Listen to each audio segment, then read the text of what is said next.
Hello everybody, welcome to the Full Potential Show. I'm James Rick and this is your #1 non-boring source for personal development. Today on the line we have Lori Vann. Lori is a teen whisperer. She's been nicknamed the Teen Whisperer for her ability to work with challenging teen cases. She's an expert in teen development, and for you parents that are listening out there today, we're going to talk about how to be a better parent and work with those challenging teen cases in developing your teens.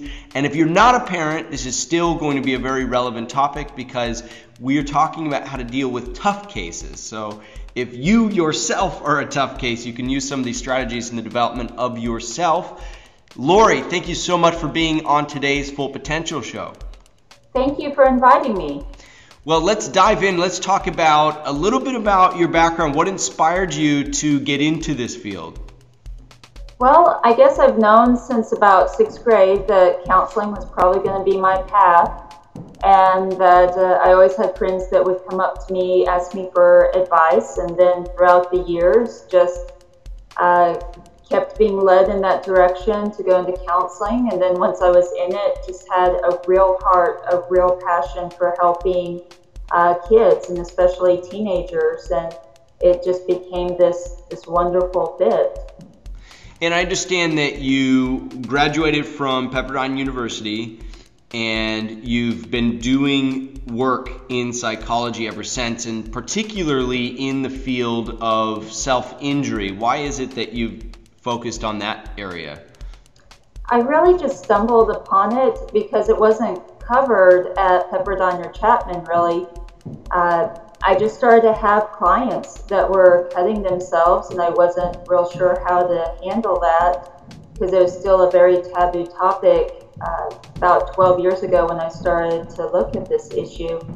And so it was just, I felt this need that these individuals really needed help. They needed someone to understand what they were going through, and it just became a passion to learn more and more about it. And to date, I've treated over 235 individuals that have some history of self-injury. So, I mean, obviously these are the really tough cases. These are the people that are on the fringe of really hurting themselves. They're just doing it now maybe for some attention, but it could get bad very quickly. Let's talk about how you turn some of those cases around and the strategies you use that parents as well as individuals that are working within themselves could use to start getting it on the right track.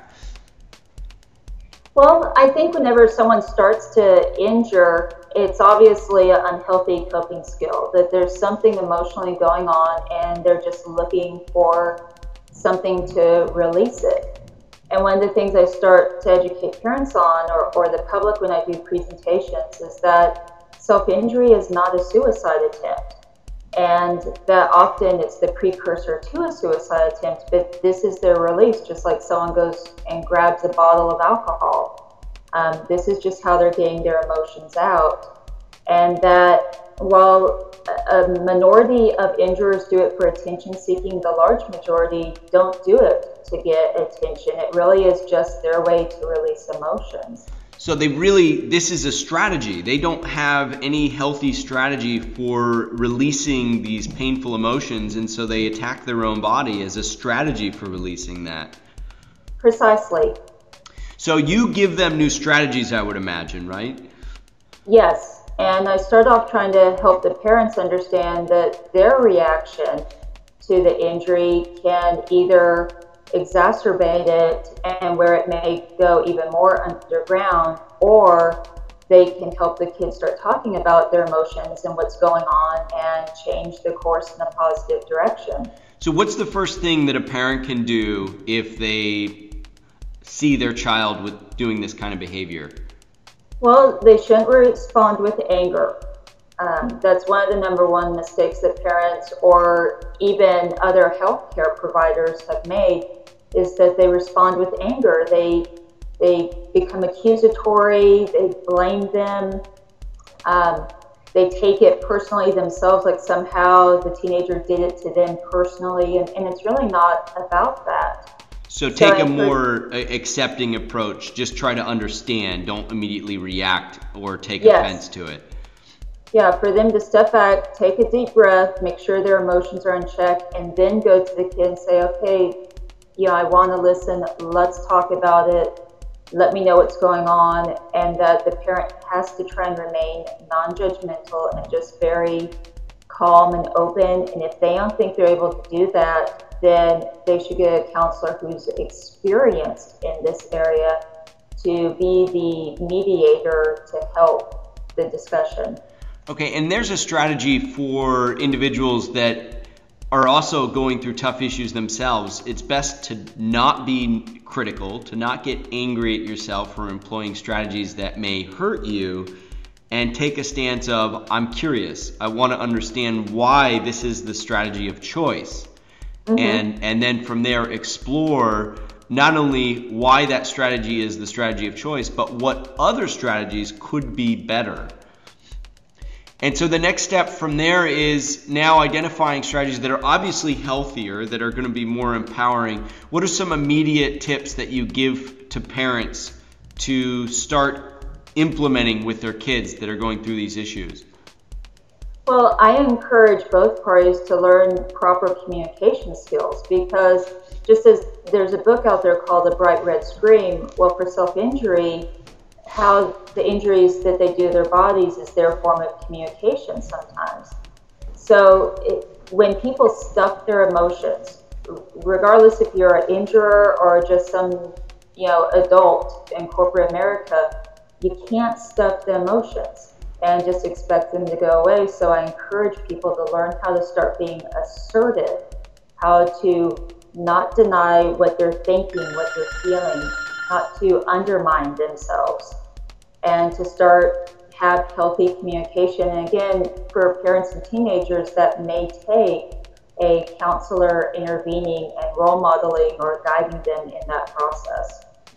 And so really the key there is for the parent to start to work through it with them in a way that is more empowering, obviously, than the way they were doing it before, and come up with, again, strategies that are just going to lead to better results. Now, do they give them benefits like, here's the reason why, here's examples of other people that are doing this kind of thing? What is your thought on that?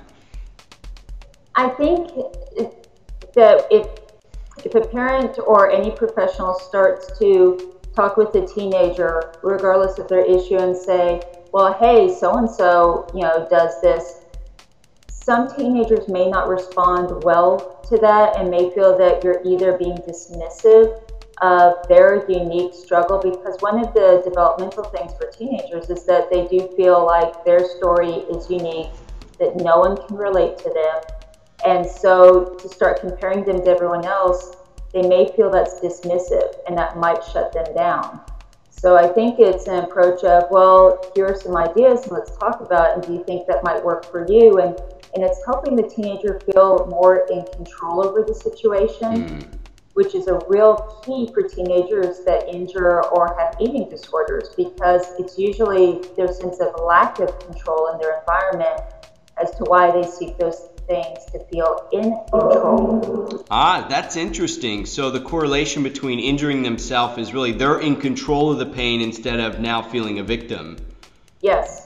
That's very interesting. So what I'm hearing is, if we go down the steps, the first step really is to look at this behavior with curiosity and seek to understand why this method is being employed. And here's the thing, even if it's not obvious, because some people hurt themselves, but they don't do it directly with a knife. They do it, causing drama. They do it in ways that are self-defeating. They hurt themselves in some way, and that could be a sign that they're just at a total loss of control in their life. And so the only way to feel in control, which is really interesting, because what you're saying is control is so important that you will actually cause pain to yourself, something that we normally avoid, just to feel in control. Yes. And so the pain of control, or the pain of loss of control, is that great that it supersedes any other kind of physical pain. Yes, and a lot of them understand it's not a rational thing, and just like people with eating disorders, they know that it's not a good thing for them to do, but when you have that kind of emotional turmoil, or feel that everything really around you is out of control, or that everyone else is calling the shots and you're just helpless, to the situation, then yeah, you don't think very clearly if emotions take over and you start to do some unhealthy things. And the same thing goes for adults. If you feel like you have no choices in life, the boss calls the shots, your spouse calls the shots, everyone else is in control over your life except you, you're going to start to act out. You're going to start to find ways to relieve that stress. All right, so some key ideas here are, if you're dealing with another person who seems to be acting out in ways that are self-defeating, understand, be curious about that. If it's you, again, be understanding, be curious about it, and recognize the dominant need for people to feel in control. And you know, there's a very big correlation between happiness and the level of control we feel over our experience. And Yes. I think that's really what you're touching on here, and especially for teens that are just becoming more self-conscious and more aware of their environment, yet at a time when so much control seems to be in the hands of the schooling institutions and the parents and all these things outside of them. So they're becoming self-conscious at the same time in the point of their life when there's so much control or authority being dictated in their lives. So this can be a painful time and a painful experience. So really, I think for teenagers during that experience, they should recognize what they do control and what they can do their best about, and recognize what they may not control, but what they can be healthy in doing in response to that. And the same in the people that are listening right now that aren't in the teenage years, but they might be in a place of employment where they don't feel like they're in control. The boss is in control, or a spouse is in control. I guess really identify what is your center of control, and it's always going to be you and your response to situation. I mean, is this the conclusion that you usually get to with your patients, Lori? Yes, the sort of a mantra that I give them, clients of all ages that is that I can only control myself, nothing else, and no one else. And that I can control my actions and my emotions, my decisions.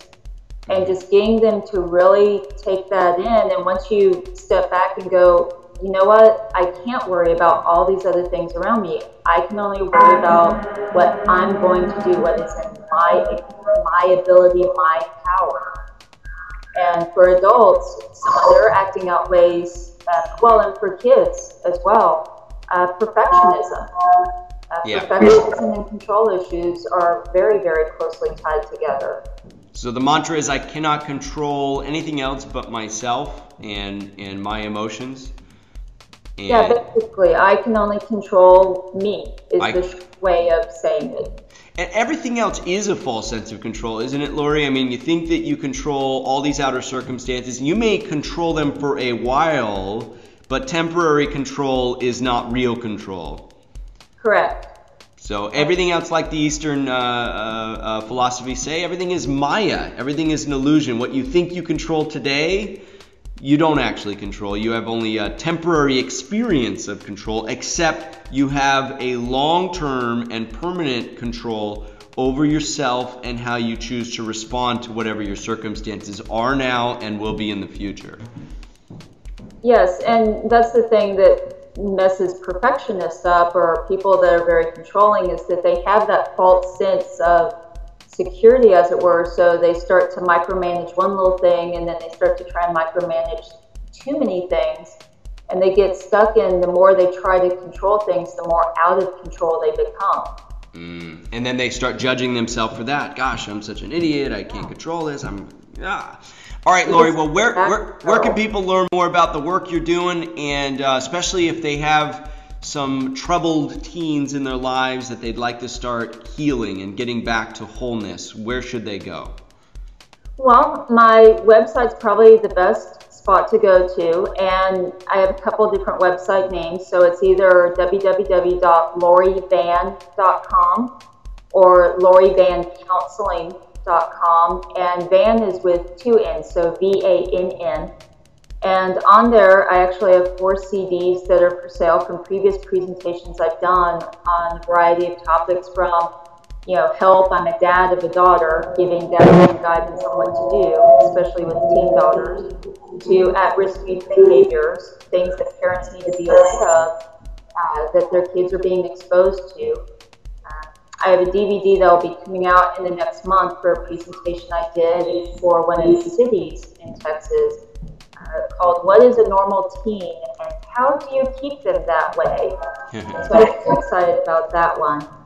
But all of that's found on the website if you go under the presentations page or the news page, and you can buy those CDs or DVD or find out about all the different seminars that I offer.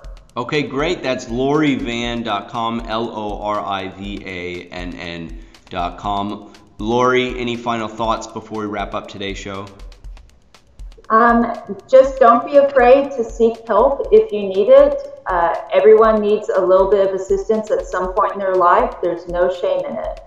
All right, Lori, thank you so much for being on today's Full Potential show. Thank you very much for having me. It's been great having you. Thank you. And for those of you that are listening out there right now or watching, this is an area where we all could use some help. It's recognizing what we actually have control over versus what we do not.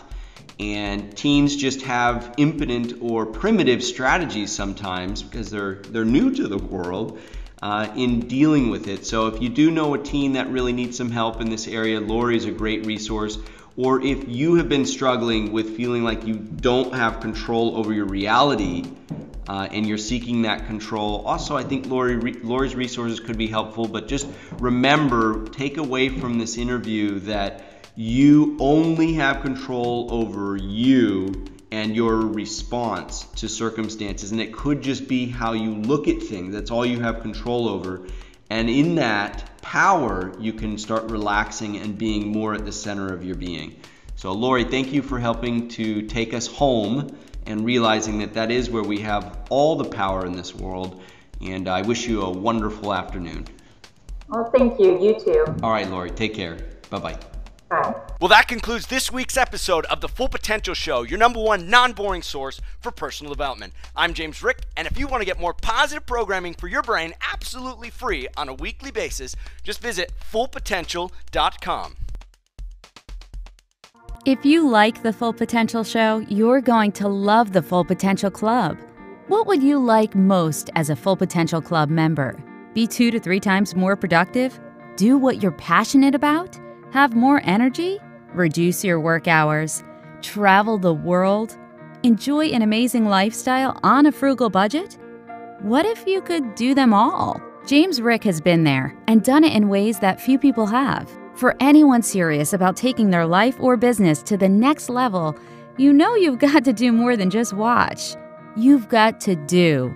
Join James Rick and other like-minded people for an incredible $10 a month at fullpotential.com/club. Be educated. Be empowered. Be the best version of you. fullpotential.com/club. Try it free for 30 days.